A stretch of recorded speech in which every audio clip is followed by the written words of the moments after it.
आउनुस् friends सुरु गरौँ आजको नि टेक न्यूज। नयाँ हप्ता आइसक्यो। यो हप्ताको पहिलो टेक न्यूज हो, एकदमै जबरदस्त छ। यतिका दिनमा यति धेरै खबरहरू छ कि फ्रेन्ड्स नसोध्नु होला, सबै चीज आज भन्नेवाला छु। धेरै मजा आउनेवाला छ। सबै टेक न्यूज अन्तिमसम्म हेर्नु होला। तर यो भन्दा पहिला हाम्रो च्यानललाई सब्स्क्राइब गर्नुभएको छ भने सब्स्क्राइब गर्नुहोस्, अल गर्नुहोस्, बेल आइकन बजाउनुहोस् ताकि हाम्रो नोटिफिकेसन आउँछ जसरी हामी भिडियो अपलोड गर्छौँ। अनि फ्रेन्ड्स कहिलेकाहीँ यस्तो खबर पनि आउँछ कि तपाईलाई हँसाइदिन्छ। यस, KFC जसको फ्राइड चिकन एकदमै फेमस छ अनि सबैले यसको मजा नि उठाउँछ र उनीहरूले भनिरहेको छ कि KF कन्सोल लिएर आउनेवाला छ। यस, PS5 भर्खरै लन्च भयो, यस्तै यो कन्सोल लिएर आउनेवाला छ जसमा 120 हर्ज को रिफ्रेश रेट, 4K हुनेवाला छ, क्रस प्लेटफर्म हुनेवाला छ र यसको एउटा चिकन च्याम्बर पनि हुनेवाला छ। नोभेम्बर 12 मा यो लन्च हुनेवाला छ। Seriously what kind of console is this? यस्तै फ्रेन्ड्स, हाम्रो टेक न्यूज राम्रो लाग्छ भने एउटा चीज गर्न नभुल्नु होला, एउटा लाइक। हामीलाई एकदमै राम्रो लाग्छ र अनि हामी मोटिभेट पनि हुन्छौँ तपाईहरुलाई यस्तै यस्तै नयाँ कन्टेन्ट लिएर आउनको लागि। अनि फ्रेन्ड्स अफलाइन मार्केटमा स्यामसङले लिएर आउनेवाला छ यसको स्यामसङ ग्यालेक्सी A21s। यो लन्च भइसक्यो अनि भनिरहेको छ कि best in class battery, camera, performance एकदमै राम्रो हुनेवाला छ। यस्तै OnePlus को jet, OnePlus jet, OnePlus Nord, OnePlus 8 light, थाहा छैन जे नाम पनि हुन सक्छ। यसमा क्वाड क्यामेरा हुनेवाला छ। म्याक्स जीले ट्विटरमा राखिदिएको छ।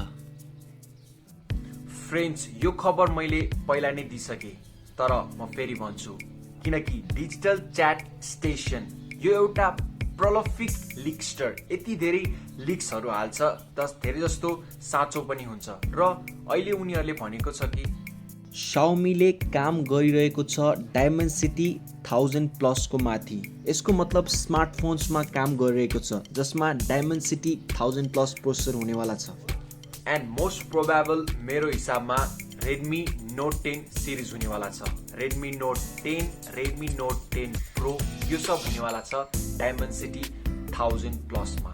र फ्रेन्ड्स नोकिया लिएर आइसक्यो यसको नोकिया 5310। यस, यो स्मार्टफोन हो, स्मार्टफोन होइन, यो एउटा फिचर फोन हो जुन अर्ली 2000 मा लन्च भएको थियो। यसमा ड्युअल स्पिकर छ, वायरलेस FM छ र प्राइस आएको छ 3400 इन्डियन प्राइस, जुन कि नेपाली मार्केटमा यसको प्राइस अबाउट 6000, 1000 2000 बढी हाल्नु एन्ड्रोइडको राम्रै फोन आउँछ। एन्ड फ्रेन्ड्स अरू पनि धेरै डिटेल आइसक्यो ROG फोन 3 को।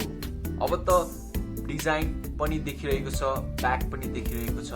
यसमा 6000 mAh को बिग ब्याट्री, 865 प्रोसेसर हुनेवाला छ। पछाडिपट्टि ट्रिपल क्यामेरा देखिरहेको छ र सबैभन्दा ठुलो कुरा यसको जुन स्कोर अन्ततु 6,46,000 which is one of the highest. जुन पोको को हेड सी मनमोहन उहाँले पनि कन्फर्म गरिदिसक्यो कि पोको को एउटा स्मार्टफोन आउनेवाला छ 20-25 दिनमा इन्डियामा लन्च हुनेवाला छ। Isn't that great? अब कुन चाहिँ हुन्छ I am not sure. It might be Poco M2 Pro, it might be something else or I don't know. आउनुहोस् friends tech explore tech news यही सकिन्छ। राम्रो लागे लाइक गरिदिनुहोस्, सब्स्क्राइब छैन त्यो गरिदिनुहोस्, सेयर गर्ने तपाईको हातमा, रिमाइन्ड गर्ने मेरो काम। फ्रेन्ड्स आजको लागि यति नै। अर्को भिडियोसम्म किप एक्सप्लोरिङ।